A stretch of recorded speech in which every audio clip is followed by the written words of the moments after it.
Gagasan dasarnya hampir semua sufi adalah melampaui yang lahiriah.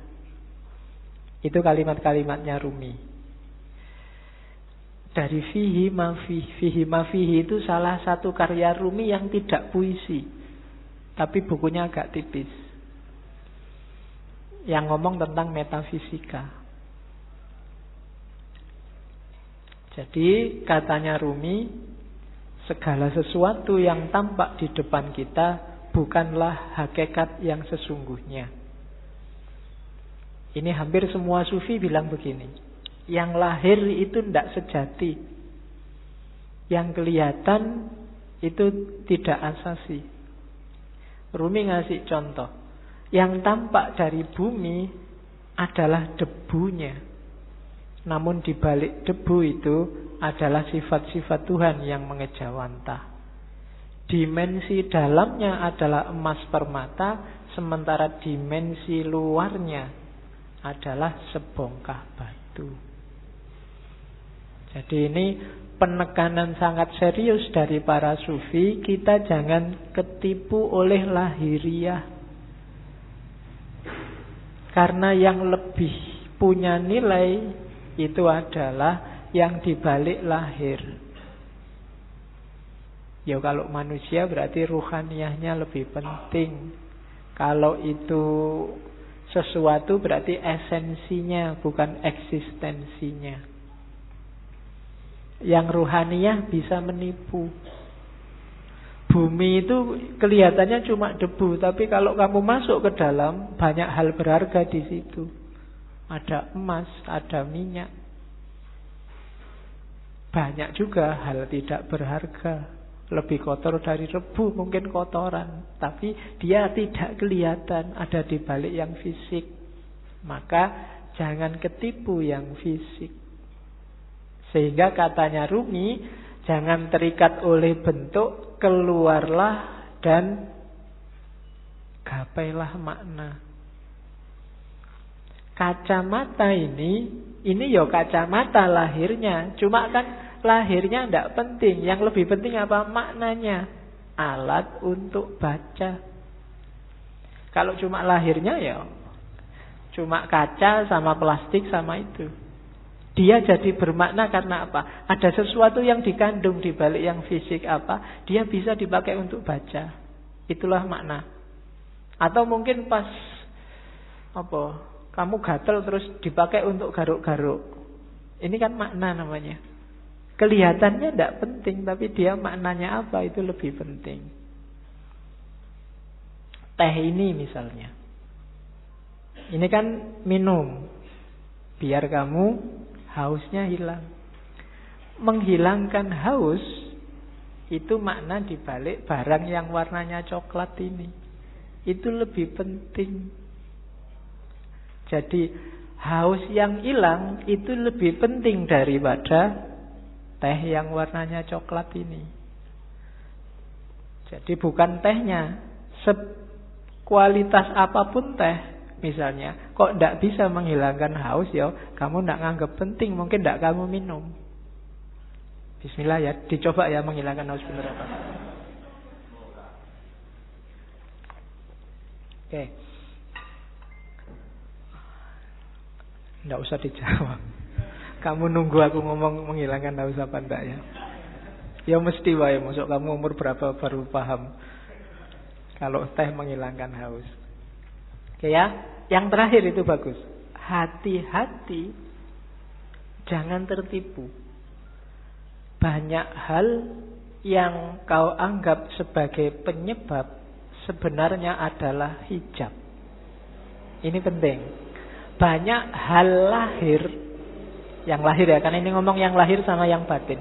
Yang lahiriah, yang kelihatan, kita nganggapnya ini sebab. Baju membuat kita ganteng. Kemudian amal baik membuat kita masuk surga. Macam-macam yang lahir-lahir ya. Katanya Rumi, hati-hati. Yang kita anggap sebab sering-sering malah jadi hijab. Hijab itu sesuatu yang menghalangi kita, malah menjauhkan kita dari Allah. Banyak hal yang kita anggap, oh gara-gara amalku yang ini loh, sekarang aku jadi tentrem hidupku. Seolah-olah kamu yang bikin hidupmu tentrem dengan kamu beramal. Allah tidak main di situ. Itu yang disebut hijab. Perannya Allah kamu hilangkan. Kamu menjauh dari Allah gara-gara yang kamu anggap sebab tadi. Gara-gara amalku ini sekarang rezekiku berkali lipat. Amalmu itu kan sebab. Itu loh. Kamu nganggap dengan kamu beramal terus Allah ngasih kamu. Jadi kayak kamu bisa merentah Allah. Ini hijab kalau bahasanya Rumi. Bikin kamu malah jauh dari Allah. Seolah-olah kamu yang mengatur ceritanya. Padahal bukan. Kan sering ya yang ceramah-ceramah, mari kita sedekah sekian, nanti baliknya sekian. Ya, dompet, mana dompet? Kan mesti gitu. Sering-sering. Nah, enggak, iya mungkin begitu, tapi jangan dianggap sebabnya itu. Terserah Allah lah. Misalnya Allah menjanjikan 7.000 terus kamu cuma dikasih 5.000, apa ya? Kamu bisa komplain. Atau ayatnya bilang 7.000 terus kamu dikasih 700.000, kan ya enggak, suka-suka Allah. Amalmu bukan sebabnya. Kalau kamu merasa amalmu sebabnya, kalau kamu merasa yang lahiriah sebabnya, biasanya terus jadi hijabmu yang bikin kamu jauh sama Allah. Seolah-olah yang bikin cerita dirimu. Sodakoah biar enggak ketemu bencana. Seolah-olah kamu yang ngatur ceritanya. Itu yang oleh Rumi disebut hijab. Jangan salah, yang lahir-lahir, yang sering kita anggap sebab, itu ternyata nantinya berubah jadi hijab. Jadi lampauilah yang lahiriah itu. Terus, nah, kata-kata Rumi lagi. Kalau manusia dianggap manusia dari fisiknya, dari lahirnya saja, maka Muhammad dan Abu Jahal itu memiliki kualitas yang sama. Lukisan di dinding pun persis seperti manusia. Lihatlah, apa yang kurang? Lukisan indah itu kehilangan ruhnya. Jadi manusia juga begitu. Jadi manusia atau tidak yang sejati tidak tergantung fisik, tapi tergantung dimensi batinnya. Kalau hanya fisik, maka Muhammad dan Abu Jahal itu ya sama-sama Arabnya, sama-sama punya jenggotnya, sama-sama pakai jubahnya, sama-sama pakai bahasa Arab, sama-sama takbir. Mungkin. Tapi yang membedakan apa? Ruhaniyahnya, batinnya. Maka kalau menilai, patokannya jangan luarnya. Kalau kamu menilai orang baik, wah ini pakai jenggot, pakai baju jubah, batuknya hitam, radikal mesti. Nah, itu namanya kamu hanya dari lahirnya. Oh, pakai kopiah, pakai sarung santri, bid'ah mesti kelakuannya. Ah, itu cuma dari lahirnya. Apa yo ngerti? Cuma dari lahir, kan begitu.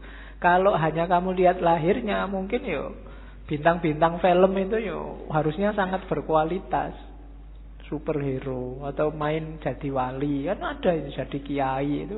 Kalau cuma lahirnya loh ya.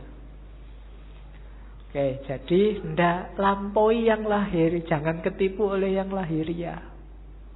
Banyak orang tertipu di situ. Jadi katanya Rumi, duhai saudara, engkau adalah apa yang kau rasakan dalam pikiranmu. Selain itu hanya tulang dan daging. Kalau kau anggap dirimu bunga, maka engkau adalah taman bunga. Kalau kau anggap dirimu semak berduri, maka engkau hanyalah bahan bakar perapian. Itu maksudnya Rumi, ayo kita garap wilayah batin kita. Kamu nganggap dirimu hari ini apa? Sebagai manusia. Jangan berhenti di kulit dan daging. Jangan sibuk mikir, aku sudah ganteng apa belum ya? Hari ini kayak gimana kelakuanku yang fisik-fisik. Enggak. Coba dilihat batinnya dulu, dibereskan. Kalau yang dalam sudah beres, keluarnya pasti bagus. Itu maunya Rumi. Kalau dalamnya masih belum beres, ya susah. Jadi lampaui dulu yang lahir. Oke. Bahkan banyak amalan-amalan ibadah lahir di banyak hadis jadi tidak bernilai ketika batinnya tidak ikut. Kan banyak itu kan. Kam min so'imin, berapa banyak orang puasa hanya dapat lapar dan haus. Berapa banyak orang sholat hanya dapat capek fisiknya saja dan seterusnya. Itu berarti apa? Kualitas lahirnya beres, tapi kualitas batinnya belum. Puasa tapi tidak ada menahan dirinya. Kan itu yang di hadis itu maksudnya. Ya bener, nggak makan, nggak minum dari pagi sampai maghrib. Tapi aspek menahan dirinya nggak ada. Misalnya sejak pagi sampai maghrib nonton TV terus. Jalan-jalan di mall matanya masih ke kiri ke kanan. Itu kan tidak ada aspek menahan dirinya, maka dapatnya cuma lapar dan haus.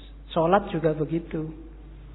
Sholatnya di sini tapi pikirannya di komputer, pikirannya di HP, ada suara tweet-tweet, ada SMS ini mesti ada.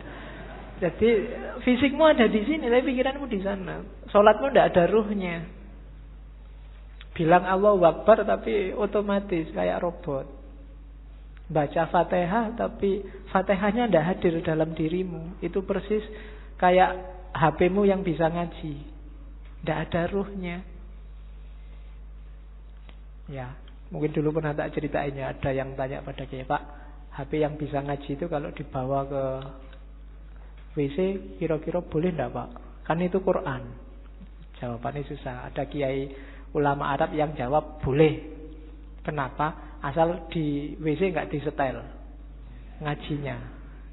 Nggak kamu sambil di WC terus ngaji bismillah, nggak boleh. Tapi kalau ada aja dalam HP nggak apa-apa. Analoginya apa? Pikiranmu. Kamu hafal Fatihah nggak? Hafal. Berarti di kepalamu ada Fatihahnya. Wong hafal. Kalau kamu masuk WC, masuk hafalannya mau dibuang kan nggak? Berarti tulisannya ada, hafalannya ada, masuk WC asal nggak kamu bunyikan waktu di dalam WC.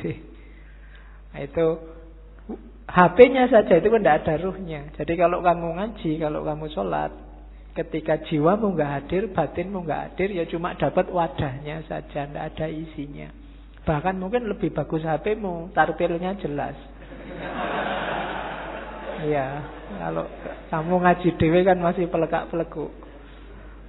Nah, jadi rumus pertama katanya Rumi, yuk dilampaui yang lahiriah. Jangan berhenti hanya sudah bisa melakukan amal-amal lahir. Dibereskan dulu yang batin. Oke, rumus selanjutnya. Ini sebelum cinta ya, belum, biar nanti paham apa maunya Rumi. Ini sama kayak banyak sufi yang lain. Katanya Rumi, manusia ini jagat kecil.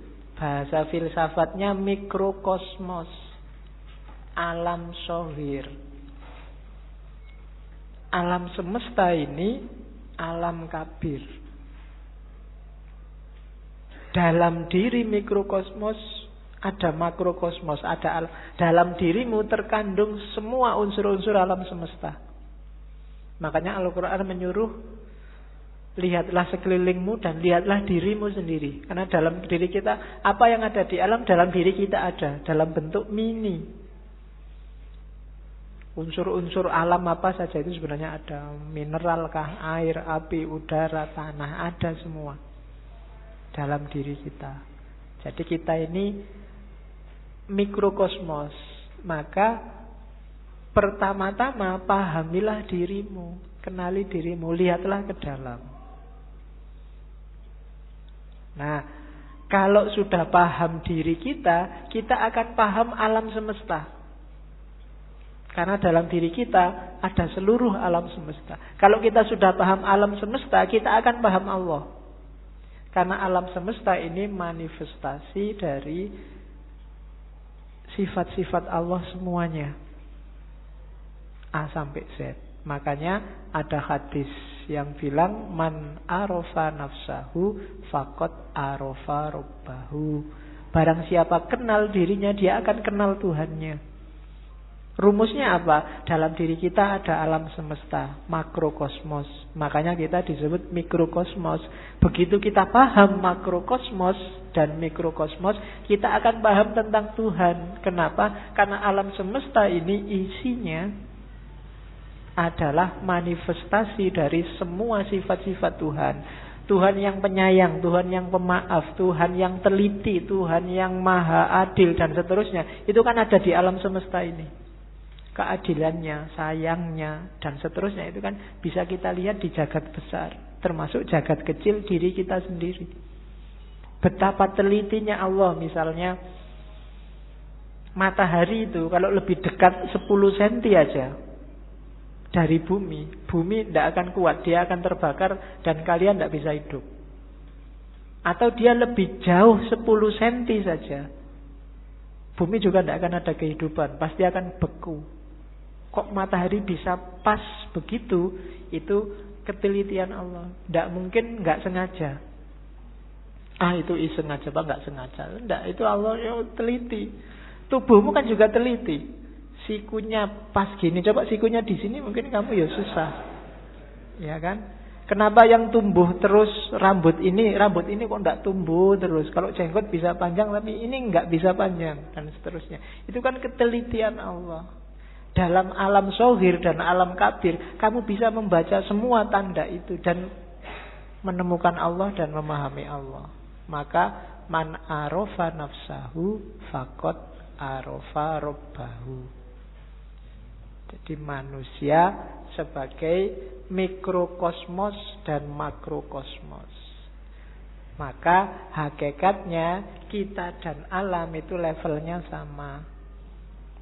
Jangan mengeksploitasi alam, jangan merusak. Itu apa? Karena ini bagian dari kita. Termasuk dengan sesama. Kita dan masyarakat yang lain itu satu. Kita dan alam semesta itu satu. Hanya kita dalam bentuk mini. Oke, saya lanjutkan. Karena malam ini materinya agak banyak. Ini kalimat yang saya suka dari Rumi. Jangan engkau seperti iblis, hanya melihat air dan lumpur ketika memandang Adam. Lihatlah di balik lumpur beratus-ratus ribu taman yang indah. Kalimat ini menurut saya penting karena orang Indonesia hari ini cara berpikirnya landasannya adalah suudzon. Nganggap orang lain jelek, khususnya yang berbeda dengan dirinya. Kalau sudah benci, tidak ada baiknya sedikit pun. Itu disindir oleh Rumi. Orang kayak gini, kayak iblis, yang melihat Adam hanya dari sisi air dan lumpurnya. Tidak melihat bahwa siapapun itu kalau manusia di balik yang fisik yang kelihatan, mungkin yang kurang ajar, yang jahat, yang ada entitas ketuhanan. Ketika di Al-Quran Allah bilang wa nafakha fihi min ruhi, dan kutiupkan dalam diri manusia itu sebagian dari ruhku. Itu kan ya untuk semua manusia, tidak cuma untuk orang baik saja. Ya orang jahat ya ada ruhnya juga, yang bagian dari Allah. Hanya saja di orang-orang yang jahat, yang jelek ini, ruhnya Allah ini terhijab banyak sekali sehingga tidak kelihatan, sehingga gelap. Tapi dia tetap manusia, harus ditolong. Tidak kayak iblis, dilihat jeleknya saja pokoknya. Nah, yang melihat jeleknya saja itu hanya melihat air dan lumpurnya Adam. Padahal Adam itu punya ribuan, ratusan ribu taman yang indah. Manusia itu indah. Kehidupan manusia juga indah. Ya kita sendiri yang sok-sok merusak dengan nafsunya tentunya ya. Hari ini kita sering jadi iblis. Kita ya jangan nunjuk orang lain. Biasanya nek wis benci kan terus gak ono apike belas. Sejahat apapun orang, pasti ada sisi-sisi tertentu dalam hidupnya yang masih baik. Perampok, pembunuh itu kalau pas dia makan, ya ketika dia makan ini baik, wong dia memelihara jasad titipan Allah dalam dirinya. Waktu dia pulang, misalnya punya anak kecil terus dulang anaknya, itu ya baik. Mungkin terus dia mandi, menjaga kebersihan, itu kan juga baik. Mungkin di antara hasil curiannya eman-eman ini sodako sebentar, tetanggaku ada yang tidak. Iki yo apik meskipun barang colongan itu tadi. Malingnya jelek iya, ngerampoknya jelek, tapi banyak sisi yang baik dalam kehidupannya. Tapi kalau begitu kita benci, yang baik-baik ini nggak kita lihat. Sebaliknya kadang-kadang juga begitu kita suka, yang jelek-jelek nggak kita lihat. Nah, maka yang penting yang pertama jangan kayak iblis ya. Suka benci orang lain. Kalau ada orang tersesat, diingatkan. Kalau dia ngeyel, ya sudah, kan gitu rumusnya. Ada orang mau ke Jakarta kok jalannya ke timur. Ya jangan dimarahi, jangan dipisu-pisui, dipukuli, kurang ajar kamu ke Jakarta kok ke timur, kan enggak. Ya Mas, Jakarta itu ke barat, sampai kok jalan ke timur. Ya suka-suka saya dong. Ya sudah. Kan gitu aja. Hari ini kan kamu gitu. Ada orang kamu anggap sesat, terus kamu marah-marahi, kamu pukuli, nggak ditunjukkan yang benar gimana. Tunjukkan ya. Tugas kita kan cuma tabligh. Sampaikan aja. Kalau nggak diterima ya sudah. Perkara nanti kamu kesasar mau ke Surabaya kok terus nyampe Banyuwangi. Mau ke Jakarta nyampenya Banyuwangi. Ya dinikmati saja. Urusannya dia. Nah, yang penting kita jangan jadi iblis. Kalau ada orang beda, orang kita anggap sesat, terus kita lihat jeleknya saja.